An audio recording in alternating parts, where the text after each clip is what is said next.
Good morning, everyone. It is Wednesday, the 17th of April, 2024. I was going to say it's 11:30, but it's 9 o'clock. It's 9 o'clock in the morning, which means it's time once again for our mindful moment. I'm Dr. Jonathan Zenz. I am the senior minister here at Unity of Tucson. It's a Hawaiian shirt kind of day. This was my Palm Sunday shirt.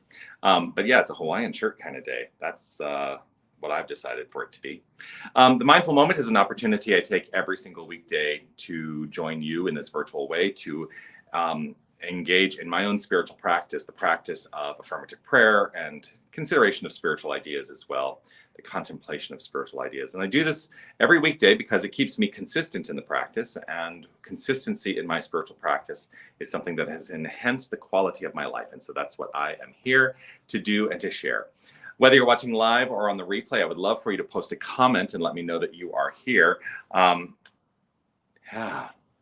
do want to let you know, I say this every time I see you, I want to let you know that you are love, you are light, you are life, you are magnificent. And I am deeply grateful that you shine your light and share your magnificence. Always a delight to share this time with you. So today, I want to talk a little bit about triggers. Do you have triggers? Do you have buttons that people can push? Do you have things that if it's not in alignment with the way we think it should be in our own minds, that it kind of puts you in a foul mood? I have those. I know it's a shock to people when they hear a minister has things that will, trigger them or push their buttons, but I do have them. And the thing that I always come to whenever I experience them, and it's a pretty simple thing to start to consider today, a simple practice. What I start to consider when I am feeling like my buttons are being pushed is, who installed the button in the first place? Who decided? What is the decision? Who decided that the button had to be part of the experience? And when I realize that I am in charge of those buttons, when I realize that I am the one in charge of how I relate to any given situation, it actually frees me up quite a bit. And it kind of goes in alignment with that forgive everything piece of our mission statement, that if we are willing to allow ourselves to relax in every moment and remember that oftentimes what is happening is if somebody is like, for instance, if somebody is being aggressive towards me, that aggressiveness has nothing to do with me. It is ultimately a reflection on them and whatever's going on for them, and I can love them still the same. So yeah, today's a day about releasing the triggers, releasing those buttons, releasing the things that get pushed that can feel very challenging at times. And of course, the reason is because I had a button pushed when I was on my way into coming in this morning. That's what I'm trying to say. I had a button pushed. It was a challenge. But I am reminding myself that I'm the one who installed the button, that the behavior of another person is not my responsibility. It is a reflection of something that is inherent, that is happening within them. And, that they may be misplacing that aggression. So I get to relax in my own mind and heart and know that irrespective of what is coming towards me, I can meet it with love. I can allow myself to act from love and from the point of view of kindness. And so that's what I choose to do. And that's what I'm doing right in this moment. Allowing kindness. Just take the energy of that in. Just take in the energy of allowing kindness. Breathe in that. I allow kindness. Yeah.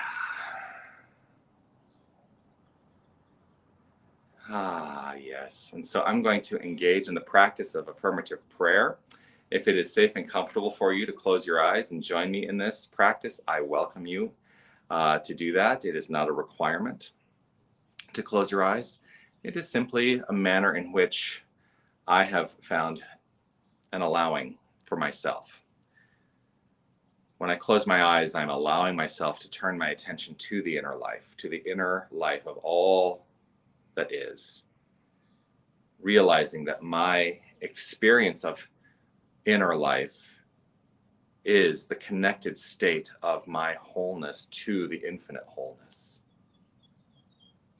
I relax into a deepening awareness. I relax in this moment. And I allow an opening to the understanding that there is only one infinite power and presence. There is only one source. There is only one divinity. There is God and nothing else.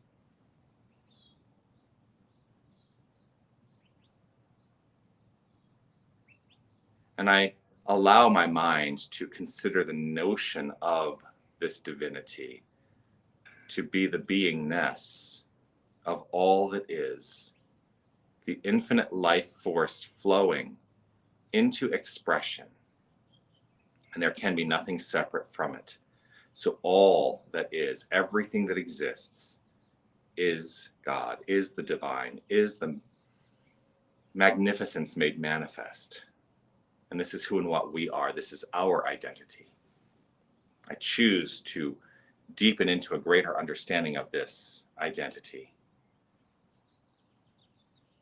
I relax. I trust. I know. I hold firm in my faithful resolve that this is so, that this is an understanding that has enhanced the experience and quality of my life. And so what I know is that every single person I encounter is the outward flow of the divine, utilizing the infinite creative power in their own perfect, unique way. And their expression has no bearing on my experience. And so I welcome love, kindness, easeful gentleness. I welcome these things in my experience. And I trust and know that when I am met with something that seems contrary to this, that it is not something that is a requirement in my experience. And so I relax and settle my mind into the frame of love, of kindness, of easefulness, of gentleness, of joy. And so I know that as my life moves forward, as my unfoldment does its perfect work, that all is well, all is graceful, for all is rooted in grace. And so with gratitude and appreciation overflowing from within, in understanding this and allowing this and letting this be the way in which I focus my point of view in every situation, I simply accept these words spoken as done, for they are backed by the infinite creative power of the one wholeness, the one God. For it is God speaking out by means of this expression that I call myself. I let it be so. I affirm it as so. And absolutely know this truth. And so it is. Amen. And so it is. Well, there we are. Always a delight to share some time with you, and look forward to seeing you again tomorrow at 9 a.m. for the Mindful Moment, right here on Facebook, YouTube, or our website, wherever you're watching from. Don't forget, tonight is Soul Flow. Sherry, you're online. You can say hello. Soul Flow is an opportunity for some gentle yoga and some gentle freeform movement. It starts at 6 p.m. right here at Unity of Tucson in Harmony Hall. And yeah, it's another way to engage in spiritual practice through physical movement. And so we'd love to see you here present for that. Yeah, reach out and say hello. That's it. I'm going to head out and enjoy the rest of my day. And I trust and know that all is well for you. If you, yeah, look forward to seeing you tomorrow and at all the other things we do. Okay. I'm yammering now. Okay. Bye, everybody. Have a great one. Bye.